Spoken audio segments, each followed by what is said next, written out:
আসসালামু আলাইকুম। বিলাস খামারের পক্ষ থেকে সবাইকে জানাই আন্তরিক শুভেচ্ছা অভিনন্দন। আশা করি সবাই ভালো আছেন। আজকে আমার ব্রয়লার বাচ্চার 4 দিন। তো 4 দিনে কী কী করছি আপনারা দেখতে থাকুন। তো দেখলেন আমার যে নিচে টাইগার মুরগিগুলো আছে, তো আজকে বালুগুলো শুকানো হয়ে গেছে। তো বালুগুলো চেলে কিছু বাইরে রেখেছি আর কিছু ভিতরে নিয়েছি, কারণ আমি বালুর সাথে তুষ মিশাবোর জন্য অল্প বালু করে নিয়েছি। যতটুক লেগেছে তার 5 ভাগের 1 ভাগ নিয়েছি আর কি। তো আলহামদুলিল্লাহ এখন পর্যন্ত একটা বাচ্চাও মরেনি। সবগুলি বাচ্চাই ইনশাল্লাহ সুস্থ আছে। ওই শুধু 2-1টা মুরগির পিছনে মানে পায়খানার ওই মলধারটা আটকে আছে। তো আশা করতেছি ইনশাল্লাহ ঠিক হয়ে যাবে, কারণ আমি ওই ম্যাক্সেসলিন সিভিট প্লাস মোরা প্লাস এই 2টা লাগিয়ে 3 দিন টানা খাওয়াইলাম, আজ সকালেও দিয়েছিলাম। তো আশা করতেছি ইনশাল্লাহ সে সুস্থ হয়ে যাবে। তো যাই হোক, তো কালকে ইনশাল্লাহ মুরগিগুলোকে লিটারে ছেড়ে দেব। তো আজকে রাত সকাল দুপুর পর্যন্ত বোর্ডিং চলবে, তারপরেই কাল দুপুরে আমি বালুর লিটারে ছেড়ে দেব। তো কাল কিন্তু আমি কালকে বিকেলের দিকে আমি কিন্তু পেপার তুলে দিয়েছি, কারণ 48 থেকে 72 ঘন্টা রাখতে হয়। সেখানে আমি প্রায় 60 ঘন্টার মতো রেখেছি।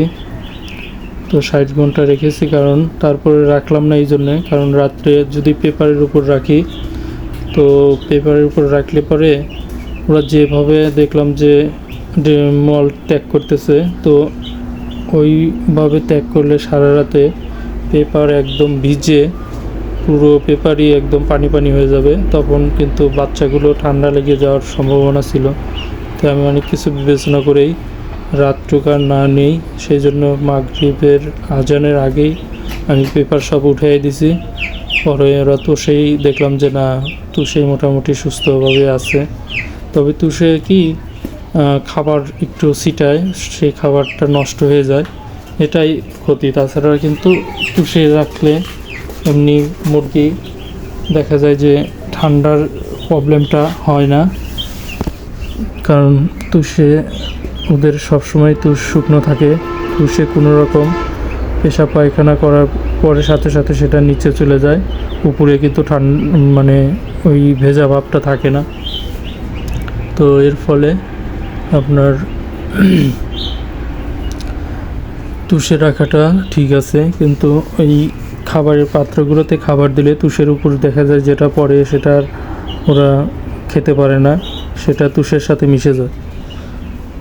তো আমি খাবারের পাত্রগুলো, পানির পাত্রগুলো দিয়ে দিছি।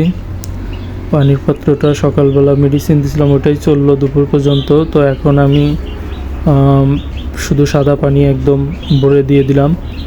পানিটা ওরা খাবে এখন, সাদা পানি। আর খাবারের পাত্রগুলো যে ভিতরে ছিল, অবশিষ্ট যতটুকু খাবার ছিল ওটা আর তুষের কারণে একদম মিক্স হয়ে গেছে। তো ওটা আর আমি করতে পারলাম না। যদিও কালকে আমি চেলে দিয়েছিলাম, বাট আজকে চালা অতটুক খাবারের জন্য চালা দেখলাম যে একটু ঝামেলাই। তো আমি লিটারের উপরই খাবারগুলো দিয়ে দিলাম। ওরা ঠুকরিয়ে খাচ্ছে কিছু, আর কিছু খাবার লিটারের সাথে মিক্স হয়ে যাচ্ছে। তো এটা আসলে হওয়াটাই স্বাভাবিক। তো যাই হোক, তো দেখতে পারতেছেন ওই যে জায়গায় জায়গায় আমি যতটুকু খাবার অবশিষ্ট ছিল আমি লিটারে দিয়েছি। ওরা লিটারে বসে বসে ওগুলি যেগুলি ওদের চোখে ধরছে সেগুলি খাইয়ে নিচ্ছে, আর যেগুলি চলে যাচ্ছে নিচে সেগুলি তো আর সম্ভব নয়। তো আসলে বোর্ডিং সময় 1-2 কেজি খাবার এরকম আসলে নষ্ট হয়, এটা কিছু করার নেই। কারণ পেপারে দিলে পরেও খাবারটা কিন্তু ওরা পায়খানা করলে পেপারের সাথে আটকে যায়, তখন ও খাবারটা কিন্তু আর খাওয়া সম্ভব হয় না। তো যাই হোক 2 কেজির খাবারের মতো 5 দিনে আপনার বোর্ডিংয়ের সময় যে এটা নষ্ট হবেই, এটা ঠেকানো সম্ভব না। আর তারপরে যখন ওদের আমি বালুর লিটারে ছেড়ে দেবো, তখন বালুর ভিতরে কিন্তু খাবারটা ওরা যাই হোক নষ্ট হবে না। তো ওরা আমি ইচ্ছা যে 10 দিন পর্যন্ত ওরা বালুর লিটারে একদম রাখবো। যদিও তুষ দেই অল্প দেব, তারপরে থেকে হয়তো তুষের পরিমাণ বাড়িয়ে দেব, তার আগে ওদের তুষ কমই দেব। তো যাই হোক, ইনশাল্লাহ আপনাদেরকে আজকের ভিডিও এভাবেই আমি রেগুলার ভিডিও আপনাদেরকে দিয়ে যাব। যারা আমার ভিডিও ভালো লাগে বা দেখতে ইচ্ছুক, তাহলে অবশ্যই চ্যানেলটিকে সাবস্ক্রাইব করে সাথে থাকতে হবে। তাহলে আপনারা রেগুলার প্রতিদিনই আমার যে ব্রয়লারের বাচ্চার নিয়মিত ভিডিও সেটা কিন্তু দেখতে পাবেন। তো সবাই ভালো থাকবেন। আসসালামু আলাইকুম।